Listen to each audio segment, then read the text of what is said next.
Hello friends, I'm Harshpreet Kaur Dhiman and today I'm going to start a very new chapter and the chapter's name is Rights. That is chapter number 5 of Political Theory class 11th, and in this chapter we will get to know a lot about rights कि कहाँ से rights originate किए हैं, rights होते क्या हैं actual में और बहुत सब कुछ. अब हम फर्स्टली ये बात करते हैं कि व्हाट आर राइट्स. टॉपिक है फर्स्ट, व्हाट आर राइट्स. क्या राइट्स ऐसी चीज है जो कि डिजायरेबल है, मतलब जो हम चाहते हैं, क्या वो राइट्स है? Let us take an example. If a person wants to wear casual dress, मतलब कैजुअल ड्रेस आमतौर डालने वाली ड्रेस डालना चाहते हैं वाइल गोइंग इन स्कूल, और वो यूनिफॉर्म नहीं डालना चाहते, क्या वो उसकी राइट है कि मैं ये चीज चाहती हूँ या चाहता हूँ तो this is my right? No. क्या जो एक पर्सन सोचता है कि हाँ ये चीज इंपॉर्टेंट है मेरे लिए, क्या वो उसका राइट है? नो. क्योंकि एक चीज अगर किसी के लिए इंपॉर्टेंट है तो वही चीज शायद किसी और के लिए इंपॉर्टेंट ना हो, दूसरे पर्सन के लिए वो हार्मफुल हो. ठीक है, तो कोई भी चीज जो कि एक पर्सन के लिए बहुत ज्यादा डिजायरेबल है और नेसेसरी है, वो राइट्स नहीं होते. एक्चुअल में राइट्स क्या है? Right is an justified claim that is necessary for leading a respectful life. मतलब कि एक ऐसा जस्टिफाइड क्लेम है. जस्टिफाइड क्लेम मीन्स कि एक ऐसा दावा जो कि जस्टिफाइड है, जो कि जस्ट है, मतलब जिसके अंदर न्याय है. ठीक है, किसी के लिए हार्मफुल नहीं है और जो कि बहुत नेसेसरी है कि एक रिस्पेक्टफुल लाइफ के लिए. ठीक है, विदाउट दैट एक ह्यूमन बीइंग जो है रिस्पेक्टफुल लाइफ नहीं जी सकता. ऐसे क्लेम को राइट बोला जाता है. जैसे कि राइट टू एम्प्लॉयमेंट जो है वो बहुत इंपॉर्टेंट है, क्योंकि अगर हम पर्सन जो है कमाएगा नहीं तो उसकी लाइफ जो है कैसे इम्प्रूव करेगी, उसके कैसे टैलेंट्स जो हैं वो कैसे वो एक्सप्लोर कर पाएगा. उसके बाद राइट टू एक्सप्रेशन एक डेमोक्रेसी के अंदर बहुत इंपॉर्टेंट है कि हम जो है जो अपने व्यूज हैं उन्हें एक्सप्रेस कर सके. ठीक है, राइट टू बेसिक नीड्स, मतलब कि हमें बेसिक नीड्स हो, हमें हमारे पास एजुकेशन, हेल्थ, शेल्टर एटसेट्रा ये सारी चीजें हों. ठीक है, ये सारी चीजें जो है हमारी राइट्स हैं और ये किसी को हार्म नहीं करते. अगर हमारे पास ये चीज है तो किसी और को हार्म नहीं पहुंचेगा. राइट. तो अब हम सबसे पहले दो चीजें देखते हैं कि क्या दो बेसिस है कि कोई भी राइट जो है वो एक्चुअल में राइट है. फर्स्ट है कि वो वेल बीइंग को प्रमोट करता है, मतलब कि वो किसी भी पर्सन के लिए हार्मफुल नहीं है. ठीक है, that is not injurious to any person. ठीक है, वेलबींग पूरी सोसाइटी के लिए वेलफेयर का काम कर रहा है. उसके बाद एक राइट वो चीज है, वो क्लेम है जो कि that enables to develop talent and skills. ठीक है, किसी भी पर्सन जो है वो अपना टैलेंट और स्किल्स जब डेवलप कर सकता है उस चीज को राइट बोलते हैं. जैसे कि राइट टू एजुकेशन जो कि आज के टाइम पर एक यूनिवर्सल राइट है. यूनिवर्सल मीन्स पूरे वर्ल्ड के अंदर ये माना गया है कि right to education is very important and that is very important to lead a respectful life.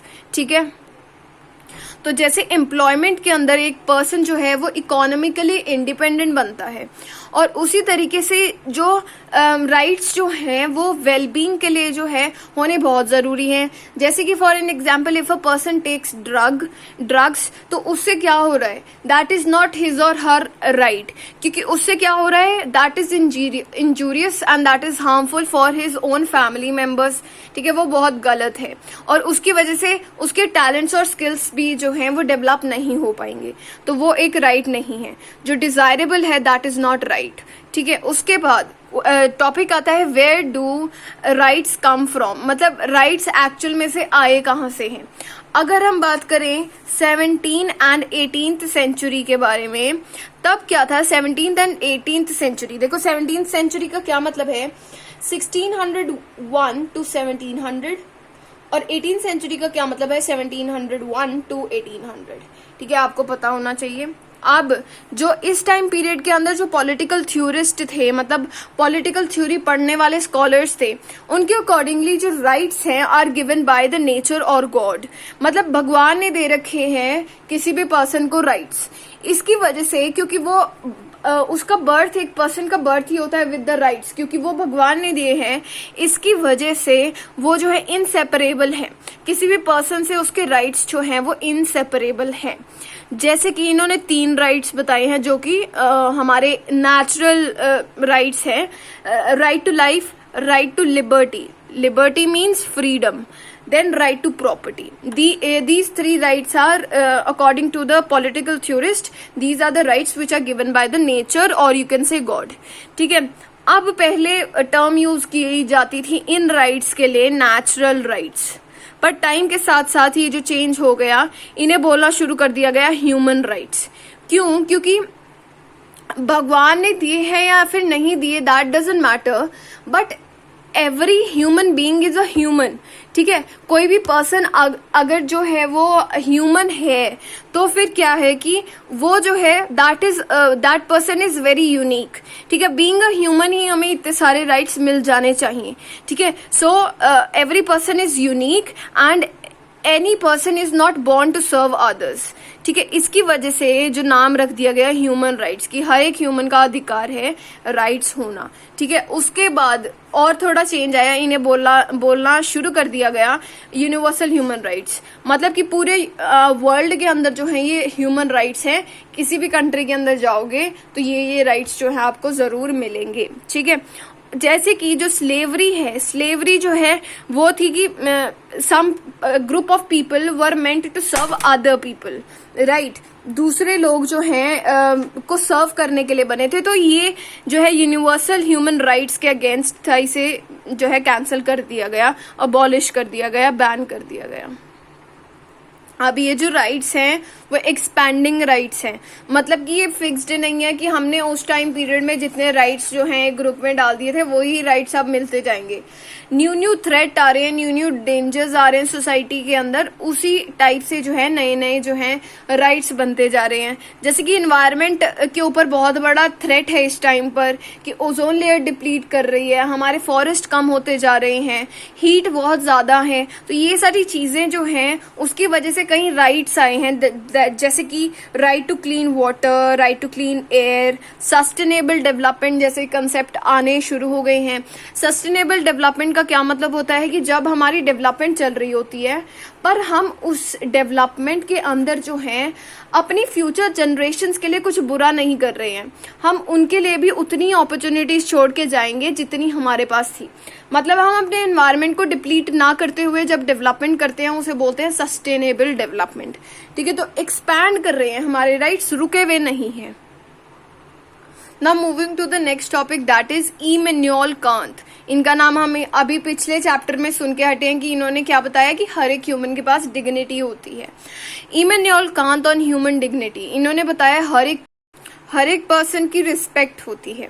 अब हम पढ़ेंगे about a quotation given by Kant and that is everything has either a price और डिग्निटी।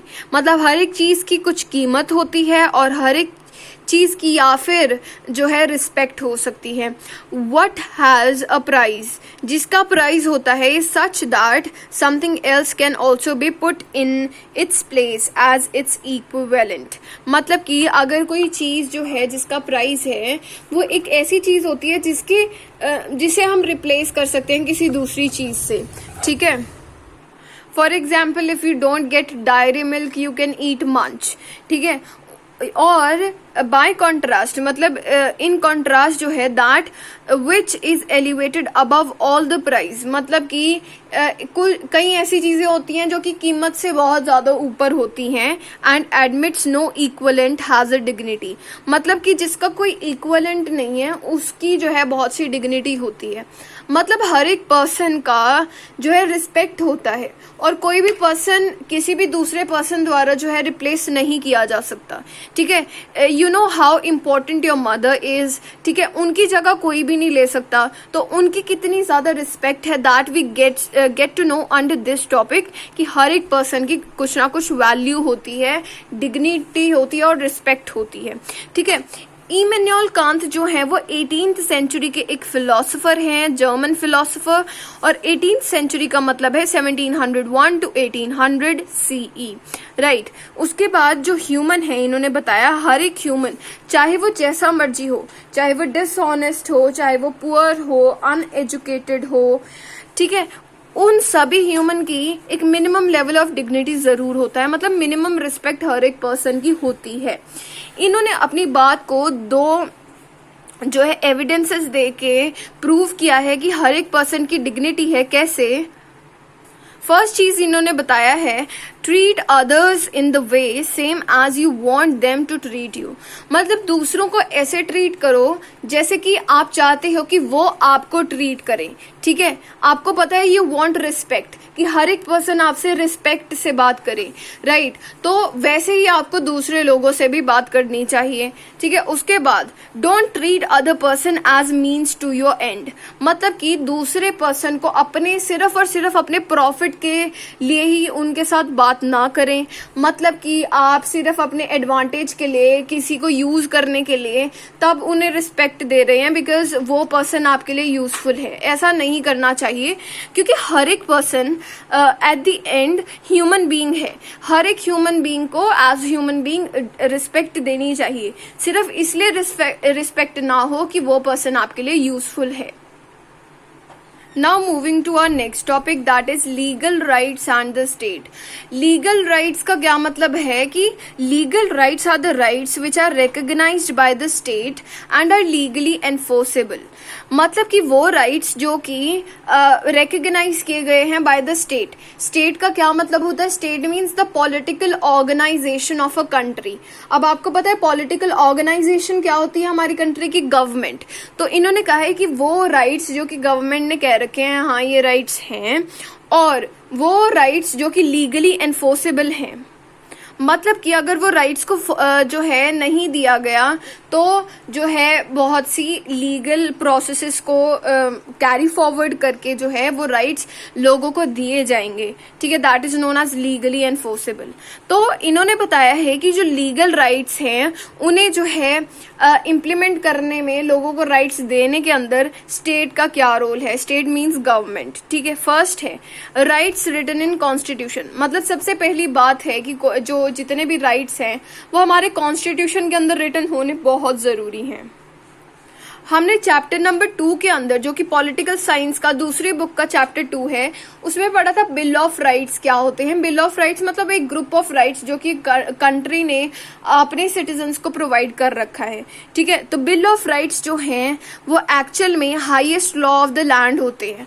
मतलब कि ये जो राइट्स हैं उनके अकॉर्डिंगली पूरी कंट्री जो है वर्क करती है। कोई भी ऐसा लॉ नहीं बनाया जाता जिसकी वजह से किसी पर्सन के जो है राइट्स छीन लिए जाएं, ठीक है। और इन एक्सेप्शन कई केसेस के, जैसे कि इमरजेंसी, उसके अंदर जो है राइट्स जो हैं, कई राइट्स छीन लिए जाते हैं because there is a difficult situation in the country, ठीक है। This you will read in your class 12th। आप देखो जो फंडामेंटल राइट्स हैं, इन बिल ऑफ राइट्स को इंडिया के अंदर फंडामेंटल राइट्स बोला जाता है, और ये वो राइट्स हैं जो कि गवर्नमेंट ने हमें दे रखे हैं, and these are legal rights, ठीक है।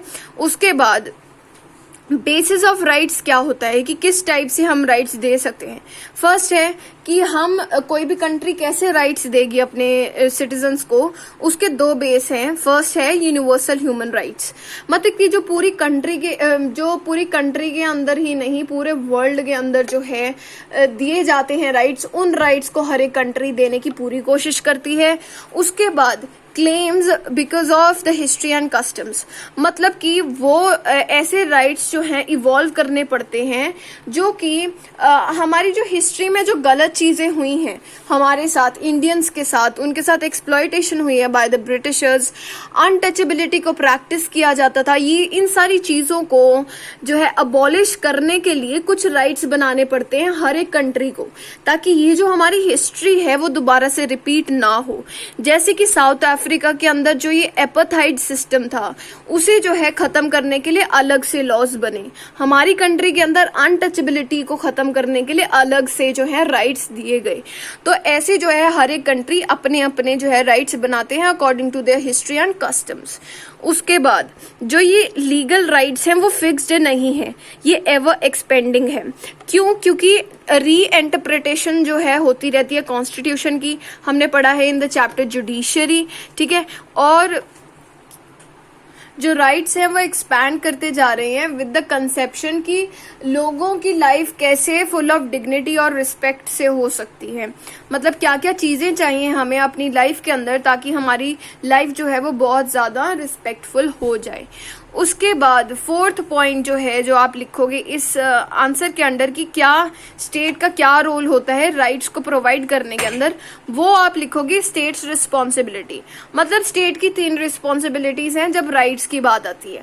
फर्स्ट है वेलफेयर, मतलब कि ऐसे राइट्स होने चाहिए जिससे वेलफेयर हो रहा हो, जैसे कि राइट टू एजुकेशन।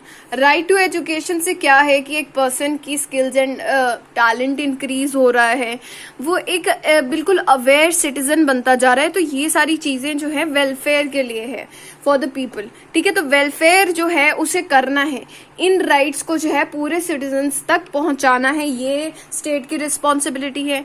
नेक्स्ट है पनिश करना, मतलब कि अगर जो राइट्स हैं अगर उनका वायलेशन हो रहा है, किसी पर्सन के राइट्स जो हैं वो छीन लिए गए हैं बाय एनी अदर पर्सन, ठीक है, तो वो जो है उन्हें पनिश करना दूसरे पर्सन को जिसने वायलेट किया है, ठीक है। जैसे राइट अगेंस्ट एक्सप्लॉयटेशन है, इसके अंडर क्या है कि जो चिल्ड्रन हैं उन्हें किसी भी हाजर्डस जॉब के अंदर नहीं करना काम, मतलब डेंजरस जॉब्स नहीं करनी, जैसे कि माइंस के अंदर काम करना बहुत डेंजरस चीज है। तो अगर कोई उन्हें फोर्स करता है to work in those situations तो उन्हें पनिश करना स्टेट की रिस्पॉन्सिबिलिटी है। उसके बाद रिस्ट्रेंट, मतलब कि इन्हें क्या करना है कि लिमिट लगानी है, कि रोकना है लोगों को कि राइट्स को जो है छीनना नहीं है। जैसे राइट टू लिबर्टी है, इसके अंडर है कि हर एक पर्सन के पास अपना लाइवलीहुड कमाने की जो है राइट है। फॉर एन एग्जाम्पल, अगर किसी पर्सन को विदाउट एनी रीजन बताए जो है अरेस्ट कर लिया जाता है, not under the preventive detention, उसके बारे में बात नहीं कर रहे, अगर जो है वो पर्सन एक्चुअल में किसी के लिए खतरा है ही नहीं, नॉर्मल सिटीजन है कंट्री का, तो जो है वो उसकी राइट्स को जो है वो खत्म कर रहा है। गवर्नमेंट जो है वो लोगों को जो है ऐसे विदाउट एनी रीजन जो है अरेस्ट कर रही है, ये सारी चीजें जो है नहीं होनी चाहिए। अब जो गवर्नमेंट है क्या क्या कर सकती है, फोर्स का यूज कर सकती है इन राइट्स को इम्प्लीमेंट करने में। लोगों का वेल बीइंग जो है वो सबसे बड़ी प्रायोरिटी होगी हमारी स्टेट की। उसके बाद जो हमारी गवर्नमेंट है वो अकाउंटेबल हो, मतलब कि कोई भी एक्शन ले तो उसका जवाब होना चाहिए उसके पास, रिस्पॉन्सिव होनी चाहिए, ठीक है।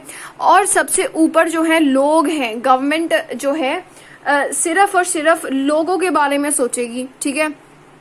तो ये सारी चीजें हैं about the legal rights and the state. I hope you will find this video very helpful. Thank you so much. Share my videos with your friends. Thank you.